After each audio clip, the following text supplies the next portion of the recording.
Apple vision pro के बारे में मैं पिछले कुछ समय से देख रहा था, मतलब कि एग्जैक्टली में देखा है तो इंडिया में तो वो यहाँ पे आया नहीं है प्रोडक्ट, और ग्लोबली भी देखा तो यूएस वाले मार्केट के अंदर अवेलेबल है।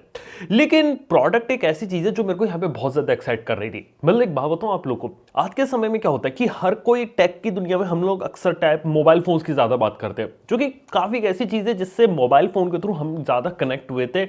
और काफी सारे लोग ऐसे जिन्होंने पहली बार इंटरनेट एक कंप्यूटर की बजाय एक स्मार्टफोन के ऊपर यूज किया, जो कि बहुत अच्छी चीज थी। लेकिन अब स्मार्टफोन जो रहते हैं वो अपना पिनैकल हिट कर चुके हैं, और एप्पल को भी बात पता, और इसलिए एप्पल वाले पिछले काफी लंबे समय से विजन प्रो के पीछे थे।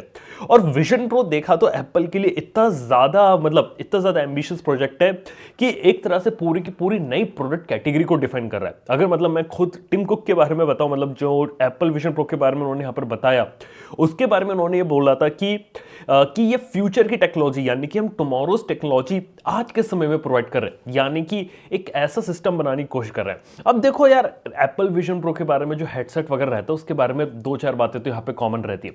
सबसे पहली चीज तो ये कि हर कोई उसे ये समझता है कि एक तरह से वो स्मार्टफोन का रिप्लेसमेंट हो। कई लोग समझते हैं कि यार हमारी आंखों के सामने एक मोबाइल फोन को यहाँ पे लगा दिया गया है और उसको यहाँ पे कवर कर रहा है। बेसिकली देखा जाए तो मैं एप्पल विजन प्रो को एक मोबाइल फोन वगैरह इन सब का रिप्लेसमेंट नहीं समझता। मैं समझता हूं कि जो एप्पल विजन प्रो है ना, वो एक इंडिविजुअल प्रोडक्ट है, और वो बिल्कुल वैसा ही है जैसा आपका एक डेस्कटॉप एक लैपटॉप होता है, और उसी कैटेगरी का प्रोडक्ट है। मतलब ऐसा समझिए कि शुरुआत में डेस्कटॉप आते थे, उसके बाद जब लैपटॉप्स आना शुरू हुए तो क्या हुआ, डेस्कटॉप बंद हो गए। आज के समय में भी डेस्कटॉप पीसी देखने को मिलता है, लैपटॉप्स को भी लोग यहाँ पे यूज करते हैं, अलग अलग रिक्वायरमेंट रहती है। लेकिन यहाँ पर एप्पल का विजन ये कि आप यहाँ पर अपने एक विजन प्रो एक हेडसेट यहाँ पे पहनेंगे, और उसके बाद एक ऐसे एरा में यहाँ पे पहुंच जाएंगे जहां पे आपको मॉनिटर कीबोर्ड इन सब की जरूरत नहीं है। आप अपने जेस्चर से आई ट्रैकिंग का यूज करके एक पीसी वाला यहाँ पे काम कर सकते हैं। मतलब किसी को अगर कॉन्फ्रेंसिंग करनी है, प्रेजेंटेशन बनानी, कंटेंट कंजम्पशन करना है, वो सारे काम कर सकते हैं। It is not a smartphone replacement, पहली चीज तो है। और इसके साथ ही ये टेक्नोलॉजी इतनी ज्यादा नहीं है कि एप्पल वाले भी शायद डरते कि इसे ज्यादा से ज्यादा ना ले जाए, लेकिन फिर भी एप्पल का ऑरा पूरा ऐसा है कि यहाँ पे कोई भी चीज बनाता है ना तो ग्लोबल लेवल पे उसकी हाइप हो जाती है। तो ये एक चीज है, और इसको इंपोर्ट करके भी लोग यहाँ पे यूज करेंगे। डेफिनेटली मेरा भी प्लान है कि फ्यूचर में जब विजन प्रो आएगा ना, शायद इंडिया में आपको कभी शायद बिकते हुए देखने को ना मिले। फर्स्ट जनरेशन प्रोडक्ट है, जैसे कि 2007 में जो पहला आईफोन था वो भी ऑफिशियल इंडिया में नहीं आया था, लेकिन फिर भी मैं इसको ट्राई आउट करूंगा कभी कहीं बाहर से मंगवाने का, कहीं जाके इसको खरीद के यहाँ पर लाऊं, तो वो एक चीज यहाँ पे हो सकती है। लेकिन मेरा मानना है कि इस टाइप की जो चीजें रहती हैं उनको कवर करने में देखने में मजा आता है, क्योंकि कई बार हमें फ्यूचर की जो झलक होती है ना वो यहाँ पे देखने को मिलती है कि यहाँ पे आने वाले समय में क्या होने वाला है, फ्यूचरिस्टिक चीजें यहाँ पर क्या रहेंगी, उसी के बाद यहाँ पे सारी चीजें यहाँ पे क्लियर होंगी। खैर इसी के साथ ही यहां पर बात करें तो एप्पल विजन प्रो के बारे में, तो देखो सिंपल सा कंसेप्ट एप्पल का ये था कि अगर मैं इसकी हिस्ट्री के अंदर जाऊं तो एप्पल के जो शुरुआती जो पेटेंट्स आए थे ना वो 2007 के थे, जो आज के विजन प्रो के बराबर है। दूसरी चीज ये कि यहां पर जो एप्पल ट्राई आउट कर रहा है ना, इसका जो पहला प्रोटोटाइप जो टिम कुक को दिखाया गया था वो दिखाया गया था 2015 में, और टिम कुक के मुंह से जो पहला वर्ड निकला था इसको यूज करने के बाद वो था मॉन्स्टर। अब क्योंकि बहुत ही बड़ा प्रोडक्ट तो उसे वियर नहीं किया जा सकता था, तो यार उस टाइप की एक चीज यहां पर आपको देखने को मिली थी। खैर इस टाइप की एक चीज यहां पे चल रही थी, और इसको कुछ लोग थे जो यहां पे पसंद करते थे, और ये इस टाइप का कॉन्सेप्ट यहां पे चल रहा है। लेकिन बात करें तो जो एरा मेरे को यहां पे लगता है वो ये कि यहां पे शायद जो आप जो नॉर्मल ग्लासेस पहनते हैं या फिर कोई सन ग्लासेस वगैरह पहने उस चीज में आ जाए। आज के समय में सन ग्लासेस वाली जो टेक्नोलॉजी वो उतनी ज्यादा एडवांस नहीं है, उसके जो डिस्प्लेज है उतने ज्यादा एफिशिएंट नहीं है। मैंने यहाँ पे एक्स रियल का भी एक बार ग्लास ट्राई किया था, देखने सुनने में चीज अच्छी लगती है, लेकिन हाँ इतनी ज्यादा आपको उसके अंदर क्लैरिटी नहीं मिलेगी या उतनी ज्यादा शार्पनेस नहीं मिलेगी। एप्पल ने बिल्कुल ही अलग यहाँ पे रिकॉर्ड लिया है कि जो ट्रैक एप्पल यूज कर रही है वो है कि यहाँ पर आपको आगे की तरफ कैमराज है, पीछे की तरफ दो बड़े बड़े माइक्रो ओलेड डिस्प्लेज है, उसका यूज करके हम आपको जो रियलिस्टिक वर्ल्ड होता है वो यहाँ दिखाएंगे, यानी कि बेसिकली कैमरा फीड की तरीके से ऑपरेट कर रहे हैं। और उसमें इतने ज्यादा टैग उन्होंने भर दिया जो कि काफी ज्यादा इंप्रेसिव लगता है। इवन उसके अंदर सेंसर्स लगाए हैं, प्रोसेसर लगाया है, सारी की सारी चीजों को बहुत ही स्मॉल फॉर्म फैक्टर में कर दिया।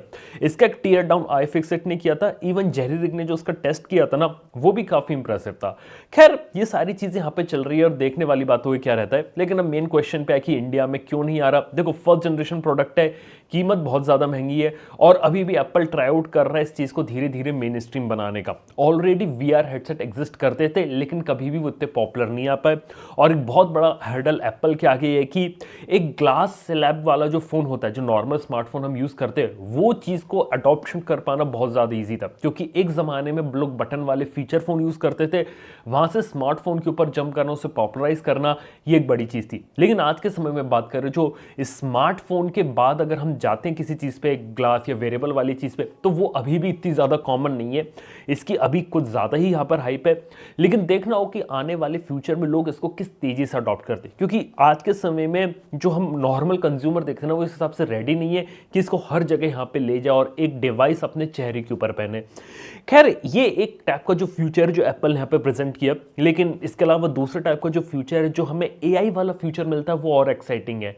क्योंकि आज के समय में बात करूँ ना, तो एआई वाले के अंदर आपको एआई रिलेटेड हार्डवेयर भी मिल रहा है, सॉफ्टवेयर भी मिल रहा है। यहाँ पे गूगल और सैमसंग जैसी कंपनी अपनी खुद की एआई को भी डेवलप कर रही। इवन फन फैक्ट बताता हूँ, सैमसंग का जो गैलेक्सी एआई है ना, इसको सैमसंग डेवलप कर रही 2017 से। इस बार इन चीज़ों को यहाँ पे एम्प्लॉय किया इन्होंने यहाँ पे गैलेक्सी एआई के अंदर, और सिर्फ सैमसंग के S24 लाइनअप पे नहीं रुकने वाले। सैमसंग के स्मार्टफोन से एक शुरुआत है, सैमसंग का पूरा इकोसिस्टम आने वाला है कुछ ही दिनों में, जिसके अंदर गैलेक्सी एआई देखने को मिलेगी। टीवी, फ्रिज, हर जगह एआई घुसाने वाले हैं। मतलब कि कुछ जगह गूगल से मदद लिए, कुछ चीज़ें लोग बना रहे हैं, और ये चीज़ अब बेटर होती चली जाएंगी। इसके अलावा हमारे पास एक और कंपनी रैबिट नाम की, रैबिट R1 आपको देखने को मिलता है, जो बहुत ही इंटरेस्टिंग डिवाइस यहाँ पर लगता है। लेकिन वो भी अभी इंडिया में नहीं आने वाला, लेकिन उनके सीईओ का कहना था शायद उसे वो इंडिया में भी लॉन्च करे। अब देखना है कि वो डिवाइस इंडिया में उस एआई के साथ किस तरीके से काम करता है। ऐसे ह्यूमन की एआई पिन है। तो जो एक चीज़ मैं यहाँ पे देख रहा हूँ ना, वो है कि आज के समय में मोबाइल फोन, देखो सच बताऊँ, बोरिंग हो गए हैं, और मेरे को लगता नहीं कि कभी भी एक्साइटिंग हो पाएंगे जैसे हुआ करते थे। लेकिन अगर टेक की दुनिया में अगर एक्साइटमेंट देखें ना, तो वो रहती है कि आज के समय में हम जो ऐसी नई टेक्नोलॉजी के कॉन्सेप्ट्स देख रहे हैं, जैसे कि विजन प्रो हो गया, रैबिट R1 हो गया, या फिर आपका ह्यूमन एआई पिन हो गया, इस टाइप के जो नए स्टार्टअप्स आ रहे हैं, वो जिस चीज़ पे काम कर रहे हैं वो बेटर है। क्योंकि क्या होता है कि स्मार्टफोन कंपनी स्मार्टफोन बना रही है, वो बनाएंगी, बेचती रहेंगी, सब होता रहेगा। लेकिन अगली जो इंटरेस्टिंग चीज़ जो लग रही है ना, वो यहाँ पे मेरे को लग रहा है एआई हो गया। एआई का फील्ड बहुत ज़बरदस्त काम कर रहा है। इवन जो AR VR का जो डेमो एप्पल ने यहाँ पर दिया है, ये देखना है कि एप्पल इसको किस लेवल पे ले जाता है, और बाद में गूगल, क्वालकॉम, सैमसंग, ये सारे लोग मिलकर आने वाले फ्यूचर में क्या करते हैं। जहाँ तक अभी मेरे को पता है कि 1-1.5 साल तक एप्पल अपने विजन प्रो को यहाँ पे चलाएगी, उसके बाद जाके आके यहाँ पे चीज़ों को रिप्लेस करेगी और उसके अंदर एक रिफाइनमेंट लेकर आएगी, और हो सकता है कि आने वाले समय में इसकी कीमत भी कम करे। 1-1.5 साल तक तो ये प्रोडक्ट रहने वाला है, लेकिन अब देखने वाली बात है एप्पल का मोस्ट आइकॉनिक प्रोडक्ट होगा या बिल्कुल ही टोटल डिजास्टर होगा, ये देखने वाली बात है। लेकिन जो फ्यूचर की एक जो ग्लिम्स है वो हमें देखने को मिल चुकी है कि आने वाले 5 साल 10 साल बाद कहानी यहाँ पर क्या रहेगी। ये टोटल मेरे को बात है, स्मार्टफोन से ज़्यादा यहाँ पे थोड़ा ज़्यादा इंटरेस्ट लगता है। लेकिन हाँ, मैं बात मानता हूँ आप लोगों की, आप एज अ नॉर्मल कंज्यूमर को कई बार है ना स्मार्टफोन की बात करने में ज़्यादा मज़ा आता है, लेकिन टेक्निकली बात किया तो टेक की दुनिया बहुत बड़ी है, बहुत ज़्यादा तेज़ी से इवॉल्व हो रही है। यहाँ पर मेरा काम है आप लोगों को बताना कि अलग अलग चीज़ें यहाँ पर क्या चल रही है। ऐसे जो जो और इनोवेशन, इन्वेंशंस हम इंडिया ग्लोबल मार्केट में स्टार्टअप्स के थ्रू देखेंगे, तो वो चीज़ आपको मिलेंगी। और ये एक ऐसी चीज़ है जो हमें बाकी take channel all over the world अगर हम बात करें तो हमें थोड़ा सा अलग बनाती है। तो मेरा एक देखने का पर्सपेक्टिव तरीका लगे। इवन बात करें तो इंडिया के अंदर में अगर मैं गैजेट वाली कैटेगरी देखूं, तो वहां पे हो सकता है कुछ ऐसे स्टार्टअप्स हैं, ऑलरेडी एआई वगैरह के स्टार्टअप्स हैं इंडिया में। हार्डवेयर वाली चीज़ में हम थोड़ा सा पीछे, वो बात है। इंडिया में हार्डवेयर के ऊपर तो ज़्यादा इनोवेशन नहीं हो, क्योंकि इंडिया में जो काम हुआ है ना, वो बेसिकली सॉफ्टवेयर सर्विस के अंदर हुआ है। और हाँ, हार्डवेयर में बात करें तो एक जगह जहाँ पे बहुत तेज़ी से काम हो रहा है वो है इलेक्ट्रिक 2 व्हीलर्स। बहुत ज़बरदस्त काम हो रहा है, क्योंकि वहाँ पर मैंने देखा कि R&D होती है, रिसर्च होती है, प्लस ऐसे फीचर्स डालकर दे रहे हैं आज के समय में जो कभी एक इलेक्ट्रिक 2 व्हीलर से मतलब हमने उम्मीद नहीं करी। तो कारों की चीज़ें यहाँ पर डाल रहे हैं, और आज के समय में देखा जाए तो जो कई मामलों में जो इलेक्ट्रिक कार्स आती है ना, उनसे ज़्यादा एडवांस टेक्नोलॉजी इलेक्ट्रिक 2 व्हीलर में है। यार ये चीज़ यहाँ पर चल रही है जो कि देख के काफ़ी अच्छा लगता है, और उसमें भी इंडियन कंपनीज एक अच्छा काम कर रही हैं। खैर, ये सारी चीज़ें यहाँ पर चल रही है, लेकिन इसके साथ ही चलो एक और बात बता सकता हूँ। कल मैं अपने एक और वीडियो लाने वाला हूँ, कल आपको देखने को मिलेगा फर्स्ट हाफ ऑफ कल सुबह सुबह। तो उसके अंदर मैंने बेसिकली स्मार्ट वॉचेस के बारे में बात करी है। देखो अक्सर क्या रहता है ना कि अक्सर हम लोग समझते हैं कि स्मार्ट वॉच है क्या वेयर ओएस वाली वॉच है, या जो एप्पल का वॉच ओएस आता है उसकी वॉच है। देखो वॉचेस का जो कंसेप्ट है वो सिंपल सा है कि आपके हाथ पे बैठेगी और उस पर टाइम यहाँ पे बताएगी। लेकिन पता है प्रॉब्लम यहाँ पर क्या आती है कि यहाँ पे स्मार्ट वॉचेस का है ना जो मार्केट है वो बहुत ज़्यादा बड़ा है, और मार्केट बहुत तेजी से बदला है। जैसे कि हाल ही में जो फॉसिल नाम की कंपनी है, ये बहुत ही प्रीमियम वॉचेस बनाती है, लेकिन उसने डिसाइड किया है वो वेयर ओएस वाली वॉच बनाएंगे नहीं। मतलब क्या हो रहा है। इसके साथ ही बात करो तो यहाँ पे गारमिन जैसी कंपनी है जिसकी वॉच की जो कीमत होती है ना, वो एप्पल वॉच अल्ट्रा को टक्कर देती है, लेकिन वो वॉच किस पे चलती है, आरटीओएस पे चलती है। लेकिन खास बात यहाँ पर है कि 1000 रुपए की वॉच पे आरटीओएस पे चलती है, 80,000 की भी चलती है। लेकिन ये कहने का मतलब है कि नहीं, दोनों आइडेंटिकल है। और मैं आपको बता सकता हूं कि मार्केट इतने तरीके से डिवाइड हो रखा है कि आज के समय में एक स्मार्ट वॉच को हम एक स्मार्टफोन बनाने पे तुले हुए हैं, लेकिन एग्जैक्टली में स्मार्ट वॉच का रियलिटी में काम ही रहता है कि जो बेसिक स्मार्ट फीचर्स है वो लेकर आए, प्लस एक वॉच जैसी सिंप्लिसिटी भी हो, और हाँ ऑफ कोर्स एक वॉच जैसी बैटरी लाइफ भी हो। क्योंकि मोबाइल फोन तो आप रोज चार्ज कर लोगे, लेकिन वॉच यहाँ पे क्या चार्ज करोगे यार, ये भी एक बात रहेगी।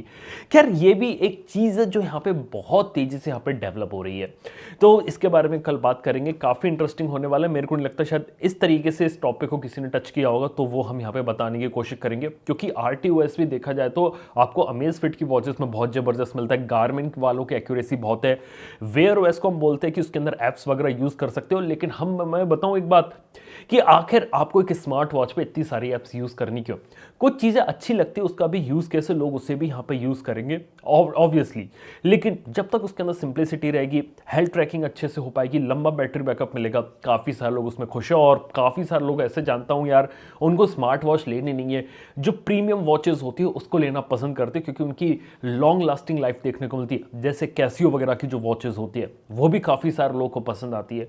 तो मेरे को लगता नहीं है कि हमारी जो आदत है ना कि एक स्मार्ट डिवाइसेस को हम डायरेक्टली स्मार्टफोन से कंपेयर करते हैं, वो शायद स्मार्ट वॉच के साथ उतनी ज़्यादा सही यहाँ पर नहीं बैठे। खैर ये एक चीज़ है यहाँ पे। तो यार ये कुछ बातें थी जो मैं आप लोगों से यहाँ पे बात करना चाहता था। तो काफ़ी सारी बातें यहाँ पर मैंने आप लोगों से कर ली है। तो चलिए अब यहाँ पे मैं आप लोगों से बात करने वाला हूँ किसी, मतलब अगर आपका कोई क्वेश्चन वगैरह है तो उसके बारे में बात कर सकते हो, उसके बाद से यहाँ पे ख़त्म कर देंगे। तो ऑब्वियसली काफ़ी सारे जो लोग रहते हैं वो काफ़ी टाइप के सवाल पूछ रहे हैं कि OnePlus 12R है गुड गेमिंग के लिए। देखो हाँ, OnePlus 12R ले सकते हो, लेकिन उसका हायर स्टोरेज वाला वर्जन लेना। 128 GB वाले में बिल्कुल भी मज़ा नहीं आएगा। इसी के साथ ही यहाँ पर बात करें तो कुछ लोगों का यहाँ पूछना है कि विजन प्रो का स्केरी फ्यूचर है। बिल्कुल है।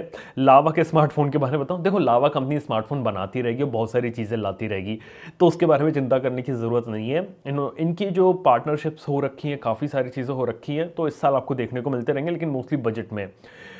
विच is the most environment friend company, मतलब most environment friendly company you feel. देखो इन्वायरमेंट फ्रेंडली तो देखो कोई भी अगर आप प्रोडक्ट यहाँ पे बना रहे हो फिजिकली, तो उसमें कुछ ना कुछ तो पॉल्यूशन कुछ ना कुछ तो होगा, तो 100% इन्वायरमेंट फ्रेंडली नहीं है। एप्पल अपने आप को क्लेम करता है और बाकी सारी कंपनीज है, लेकिन टोटली कोई भी 100% यहाँ पर वो इन्वायरमेंट फ्रेंडली नहीं है।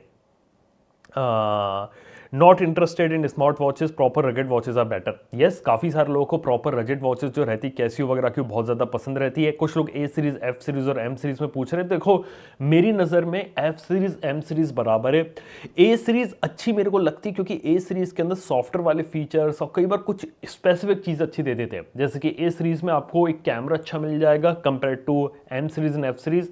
अपडेट्स भी जल्दी आते हैं इस सीरीज में, बट ए सीरीज है ना थोड़ी ऑफलाइन सेंट्रिक रहती है, इस कारण से उसकी कीमत थोड़ी ज़्यादा रहती है, लेकिन वो भी सही है। अब वो थोड़ा सा सैमसंग का हो गया यहाँ पे मिसमैच की 30 से 40 हज़ार में कोई एस सीरीज़ का पुराना फ़ोन आ जाएगा और ए सीरीज़ का नया फ़ोन, तो यार ये बात चलती है।